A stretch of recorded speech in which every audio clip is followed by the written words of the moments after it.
Hey guys, thank you for joining the quest again today. I'm your host Marquise Underwood, and today I'll be doing a review of Star Wars Episode 8 The Last Jedi. Now, I saw this movie actually Thursday night for the Thursday previews, and I didn't really know what to expect. Obviously, I had some expectations and some thoughts as to what the reveals were going to be, and honestly, I felt that this movie was really, really good. I really loved it.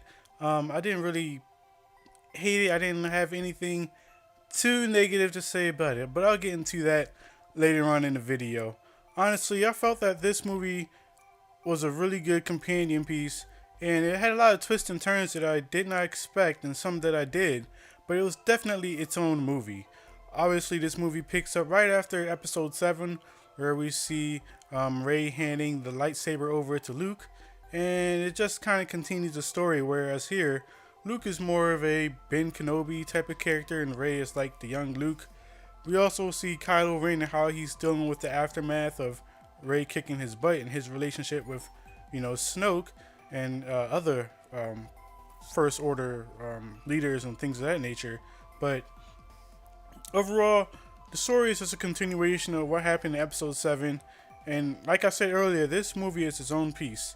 Obviously, it takes bits and pieces that you can see from like Empire and Return of the Jedi, but it definitely does this stuff in its own way, making it unique. And I know some people complain that The Force Awakens was just a ripoff of A New Hope, and I like A New Hope, so it didn't really bother me, but I definitely see what you're saying.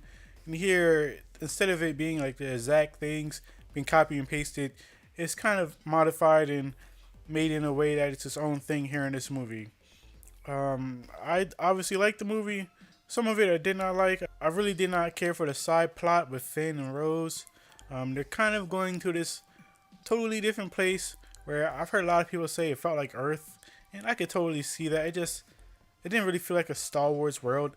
It didn't bother me too much because the stuff that they do does affect the main storyline. But at the same time, I felt that you could have taken it out. It could have probably shortened the movie 15 or 20 minutes. The movie is long. It's about 2 hours and 30 minutes. It didn't really feel like that just because the pacing was really well, but obviously the moments with Finn and Rose definitely contributed to the slowing downness of the movie if you felt like that. I thought that the jokes were pretty good, to be honest. I was laughing a lot. I like the jokes with these like nun creatures. Just same comic relief type of stuff that you saw in The Force Awakens is here, which I really love. And the villain Kylo Ren, I talked to him about him a little bit earlier, but he was great here. He's really complex. He's probably one of the best villains in a franchise that I can think of in a long time. That he just gets better, and you understand why he is how he is. And it's nice to see Luke too. Obviously, Luke, you haven't seen him since Return of the Jedi, but here he's definitely not the same Luke that we remember. He's a little bit more tormented, more complex. I thought the acting was really good. Mark Hamill, this might be his best performance ever. I mean, he was really good. Same thing with Daisy Ridley. She did really well too. Adam Driver's decisions with Kylo Ren, I thought, were really fantastic. Um, Oscar Isaac was really good as Poe Dameron, who's kind of like a new leader or learning how to be a leader. And obviously, with Carrie Fisher dying, she actually finished filming this right before she died. But here it was kind of ironic some of the decisions that were chosen in this film. And I thought Carrie Fisher was really good too. So obviously, I'm being pretty vague just because this is Star Wars, and it's a lot of things that can be spoiled. So I'm going to give you guys my rankings of the Star Wars movies. It's based on that. If I was you, I would go see this movie. Like I said in my last review, if I had to choose between my last $10 and a sandwich, I would probably pick this movie. Honestly, it's that good, and you're gonna love it. And just go out there and enjoy the experience of waiting in line and seeing the story continue. So I'm gonna give you guys about 5 seconds to go ahead and click off because I'm about to talk about some spoilers. So I'll give you guys those moments now.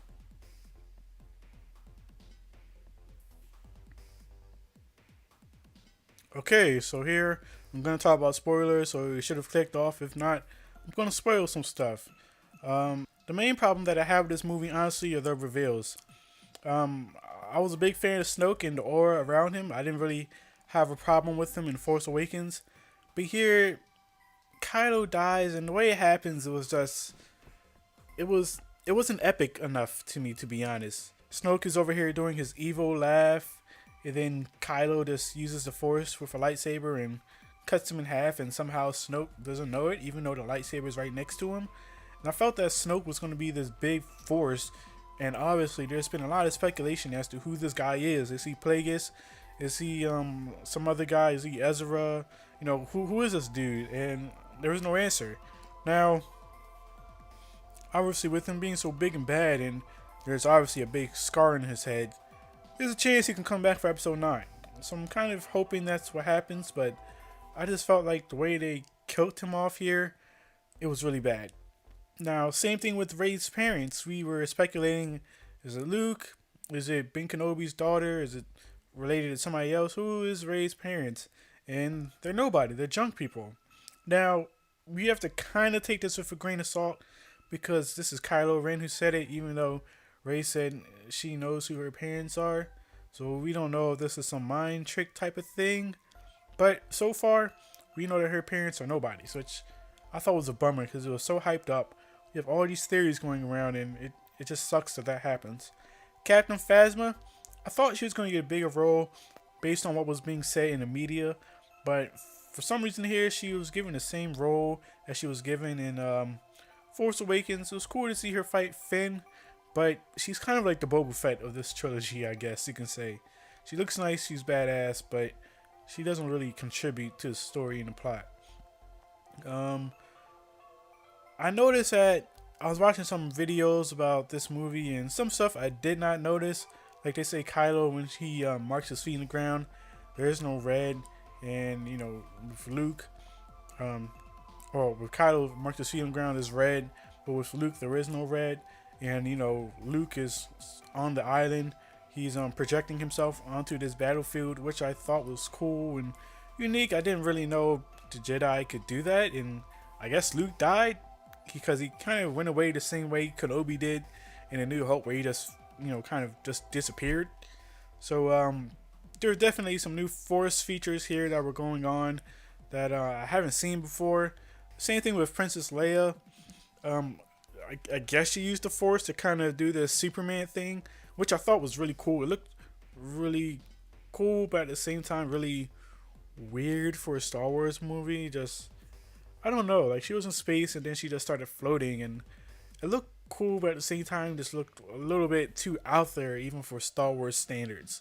So that was kind of weird. The storyline between Finn and Rose, like the whole love scene at the end where Rose kisses Finn, I thought that was kind of cheesy because, you know, she tried to take him back to the base because Finn was escaping or trying to escape, and she captured him essentially, and now all of a sudden she's in love because they went through this journey. You know, I just thought it was kind of premature, but I guess it sets up this love triangle, you can say, in Force Awakens. And Finn was kind of like a sideline character, and I felt like Finn's the type of character where essentially, since there's no black people in his universe, he could really be used for something significant. So I hope that he has a bigger role in episode 9 and not just, you know, the sidekick role that gets delegated to do these side quests essentially.